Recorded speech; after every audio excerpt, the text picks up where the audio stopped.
Hey everybody, welcome to the Quench Life podcast. I am Jillian, and with me today we have Taylor and Dorothy.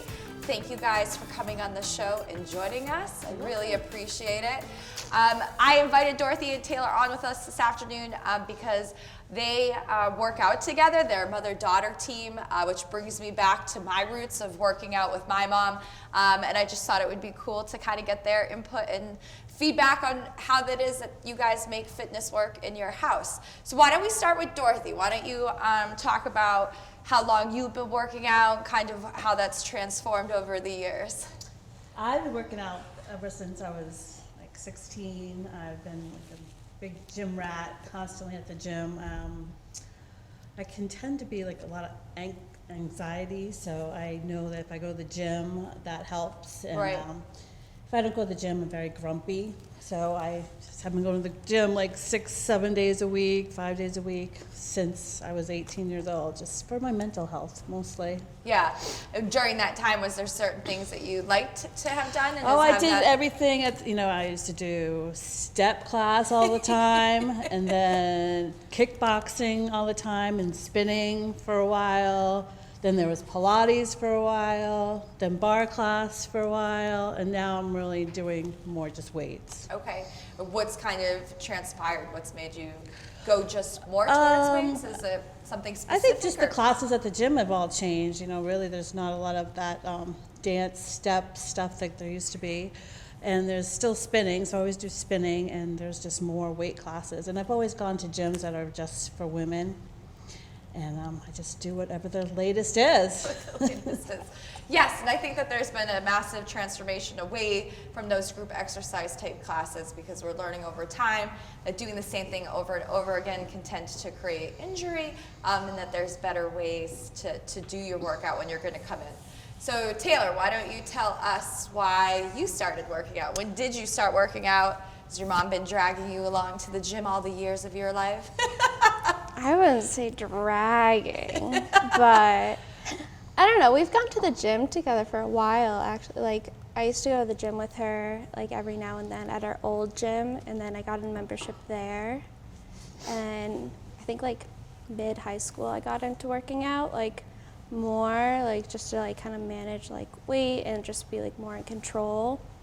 And then kind of an excuse to get out of, like, sports class, like, at high school. But just like from there, just like to like have something to like keep me grounded during like college and high school and all of like that stuff. Yeah. And I wouldn't say you drag me. Yeah. Good teamwork though, yeah. Right? It seems like you guys kind of bounce off each other to make sure you're both getting it done.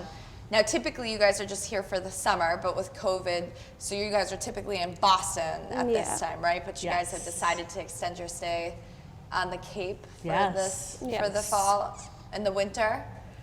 You're going to be here much longer. I know you said you're heading back for a little while. Yeah, I'm going to head back for a little bit, but she'll be here. And indefinitely. Thank God, it's our only sanity. This is the only place we ever go. It's here and home and the grocery store. Yeah. Well, it's tough homeschooling because we have the little one at home, so you guys are homeschooling 5 days a week. That's a lot. Yes. And she loves to be homeschooled. I'm sure it's just as much of a struggle that I have with my daughter, trying to get her to log in and do something productive. So is there favorite things that you guys like to do when you come to the gym? I don't know, I feel like spinning's like the one class we always end up doing together, just because it's like a big group activity, and then sometimes she comes to personal training with me. Yeah. Personal training is great because it's hard, makes you really work hard. There's no like cheating or hiding in the back or anything when you're personal training, so I feel like I get a great workout. Yeah, and spinning's always fun too because I like to have the music loud. Yes. Gives you an opportunity to kind of get lost in the song and the dance and everything that's going on in your life and kind of check out for 40 minutes, which is super nice. Is there something that you guys don't like to do when you come to the gym? Cardio. Yeah, I don't like running at all. No running. That's cool. That's cool. One of the best trainers in the industry, Rachel Cosgrove, had said that if you don't like running in one of her books, then don't bother doing it. And I was like, that's no problem, because like have her, no interest in running myself personally, unless it's from like the cops or something.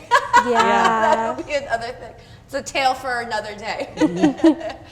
So what have you guys been doing down here during your downtime with COVID? Have you ventured out to do anything? She or- paints all the time, and Yeah. she's Oh got yeah, arts. tell us about your paintings that you do. So I paint a lot of like abstract stuff. I just like switched over to painting onto like mugs and wine glasses, and I'm gonna be selling those. I think I've done some water bottles as well. So I have a bunch of stuff that I just like created and some stuff in the works. That's it's more cool. just like a nice external outlet for me, just to put all of my energy into.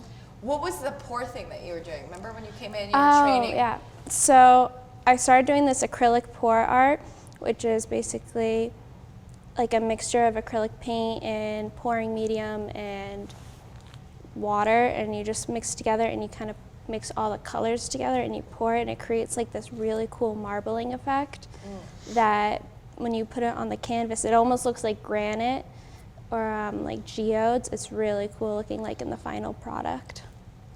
Yeah, because I remember when you showed pictures, they looked beautiful.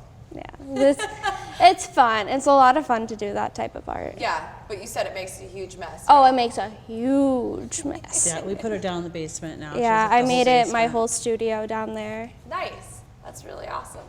So what, before you go, tell us just what your favorite exercises are when you come into the gym. So yes, you like spin. We always like to ask everybody if you have one or two favorite strength training exercises or things when you come in.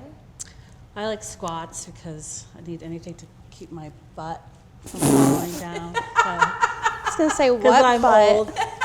Telling you, whatever keeps your butt up, that's the exercise. That's I the like. exercise Maybe for some Dorothy. more. All right. What about you, Miss Taylor? I'm growing to love box jumps.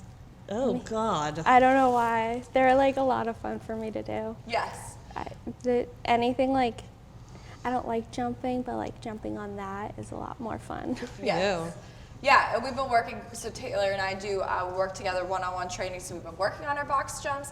They look kind of easy to do. I don't know, some people have said that when you watch people online do it, it looks easy, but they're harder than they look. Yeah, There's they're a lot not of steps easy. that go into it, so she's been working super hard on this. So that's a good one to pick. Good thinking. Well, I appreciate you guys coming and joining me on the show today. Thank you very, very much. welcome. Of course. And thank you everybody for tuning into the Quench Life podcast. We'll see you next time. There's so much information about what women should be doing to stay fit and healthy, it makes it hard to know what information is right. Join me, Jillian Russo, every Wednesday as I interview women who have finally made themselves a priority. Each episode contains inspirational stories from women just like you who have had enough and have decided to make health and fitness part of their everyday lives. I'll also be inviting other health and wellness professionals to share their stories and provide tips on health, nutrition, wellness, life, and much more.